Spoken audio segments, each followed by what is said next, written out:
Morning dear students, आज हम class 8 के हिंदी सब्जेक्ट के 5वें अध्याय को पढ़ेंगे। आज का हमारा 5वां अध्याय है चिट्ठियों की अनूठी दुनिया। सबसे पहले हम इसके शब्दार्थ को समझेंगे।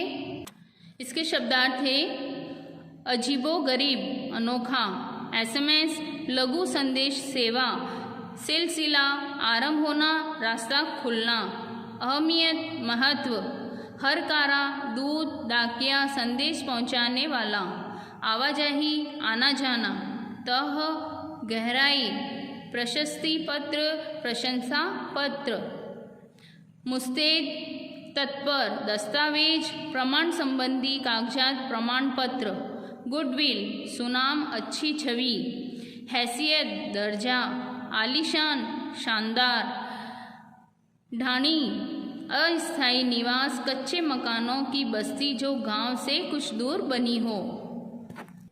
अब हम इस अध्याय को पढ़ेंगे। पत्रों की दुनिया भी अजीबोगरीब है और उसकी उपयोगिता हमेशा से बनी रही है। पत्र जो काम कर सकते हैं वह संचार का आधुनिकतम साधन नहीं कर सकता। पत्र जैसा संतोष फ़ोन या एसएमएस का संदेश कहाँ दे सकता है। पत्र एक नया सिलसिला शुरू करते हैं और राजनीति, साहित्य तथा कला के क्षेत्रों में तमाम विवाद और नई घटनाओं की जड़ भी पत्र ही होते हैं। दुनिया का तमाम साहित्य पत्रों पर केंद्रित है और मानव सभ्यता के विकास में इन पत्रों ने अनूठी भूमिका निभाई है। पत्रों का भाव सब जगह एक सा है, भले ही उसका नाम अलग अलग हो। पत्र को उर्दू में खत, संस्कृत में पत्र, कन्नड़ में कागज, तेलुगु में उत्तरम, जाबू और लेख तथा तमिल में कडित कहा जाता है। पत्र यादों को सहेज कर रखते हैं, इसमें किसी को कोई संदेह नहीं है। हम हर एक की अपनी एक पत्र लेखन कला है और हर एक के पत्रों का अपना दायरा। दुनिया भर में रोज करोड़ों पत्र एक दूसरे को तलाशते तमाम ठिकानों तक पहुंचते हैं। भारत में ही रोज 4.5 करोड़ चिट्ठियां डाक में डाली जाती है, जो साबित करती है कि पत्र कितनी अहमियत रखते हैं। पंडित जवाहरलाल नेहरू ने सन 1953 में सही ही कहा था कि हजारों सालों तक संचार का साधन केवल हरकारे या फिर तेज घोड़े रहे हैं। उसके बाद पहिए आए, पर रेलवे और तार से भी भारी बदलाव आया। तार ने रेलों से भी तेज गति से संवाद पहुंचाने का सिलसिला शुरू किया। अब टेलीफोन, वायरलेस और आगे रेडार दुनिया बदल रहा है। पिछली शताब्दी में पत्र लेखन ने एक कला का रूप ले लिया। डाक व्यवस्था के सुधार के साथ पत्रों को सही दिशा देने के लिए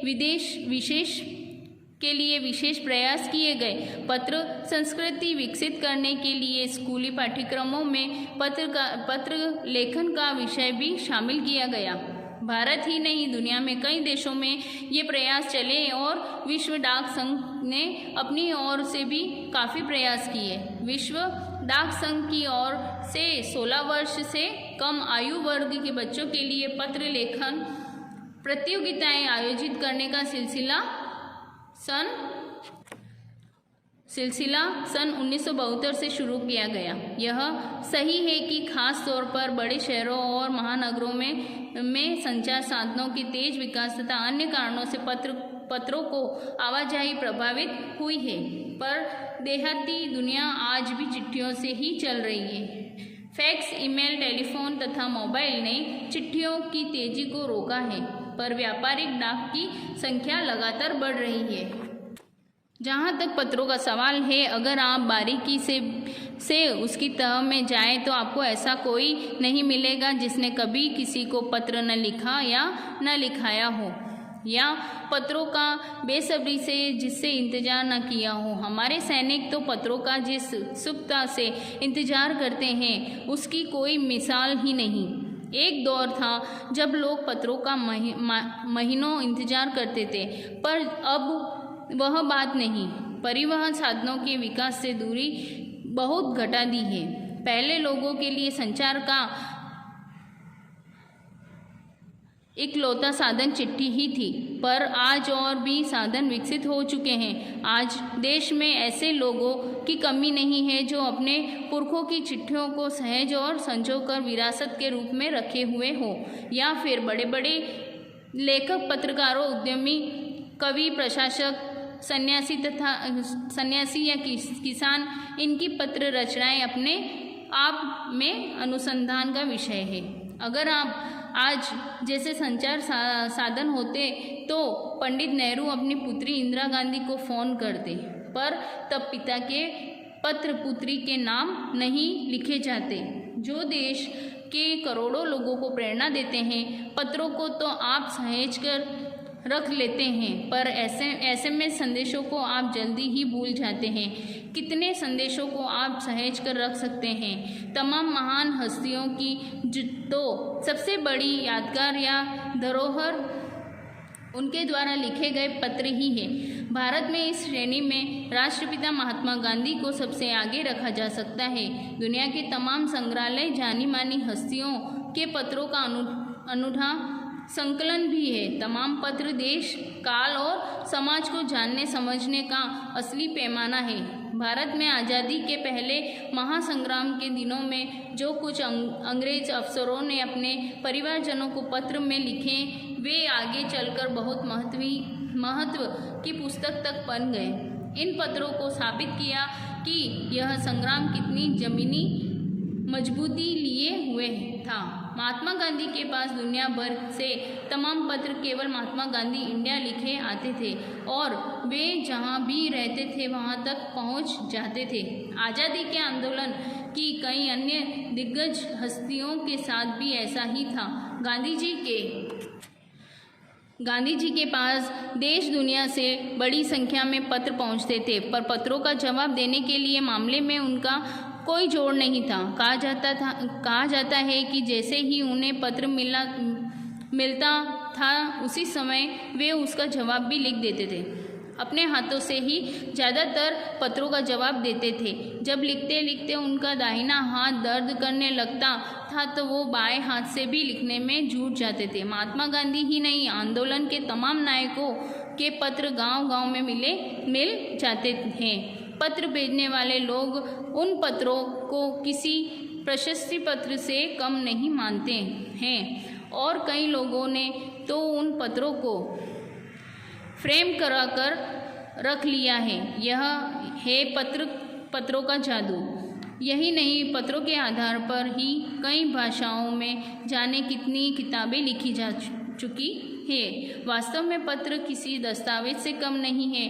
पंत के 200 पत्र, बच्चन के नाम और निराला के पत्र हमको लिखियो है कहाँ, तथा पत्रों के आईने में दयानंद सरस्वती समेत कई पुस्तकें आपको मिल जाएगी। कहा जाता है कि प्रेमचंद खास तौर पर नए लेखकों को बहुत प्रेरक जवाब देते थे तथा पत्रों के जवाब में वे बहुत मुस्तैद रहते थे।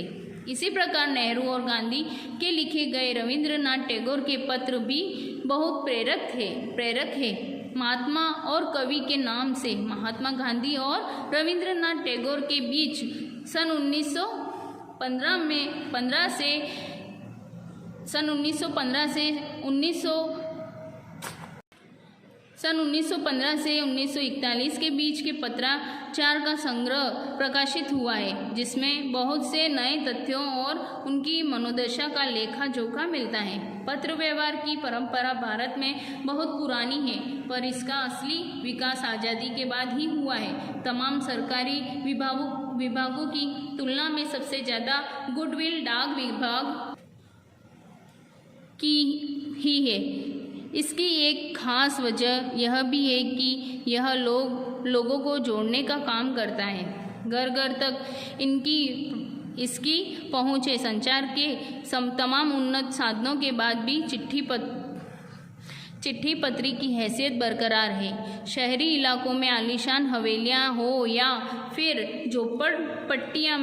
पट्टियों में रहे लोग, दुर्गम जंगलों से घिरे गांव हो या फिर बर्फबारी के बीच रहे पहाड़ों के लोग, समुद्र तट पर रह रहे मछुआरे हो या फिर रेगिस्तान की ढाणियों में रह रहे लोग, आज भी खतों का ही सबसे अधिक बेसब्री से इंतजार होता है। एक दो नहीं, करोड़ों लोग खतों और अन्य सेवाओं के लिए रोज़ भारतीय डाकघरों के दरवाज़ों तक पहुंचते हैं और इसकी बहुआयामी भूमिका नज़र आ रही है। दूर देहात में लाखों गरीब घरों में चूल्हे मनी ऑर्डर अर्थव्यवस्था से ही चलते हैं। गांवों या गरीब बस्तियों में चिट्ठी या मनी ऑर्डर लेकर पहुंचने वाला डाकिया देवदूत के रूप में देखा जाता है। Thank you.